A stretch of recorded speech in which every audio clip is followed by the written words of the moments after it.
Всем добрый вечер. Я здесь со своим мини-заячьим хозяйством. Хотел сказать, чихали летом. Сейчас вот один остался у меня, где-то зайчик чихает, здесь бегает. Беда в чем? Ячмень привез. Смотрите, что в мешке. У меня есть вот такая система. Я набираю. И вот сюда потом. Вот так. Просеиваю.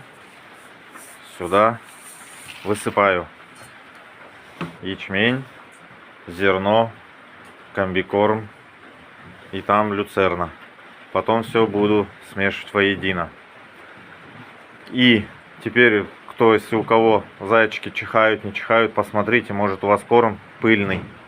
Стал сеять, просеивать. От пыли чих пропал. Вот проходят. Так что кому-то на заметку, ребят.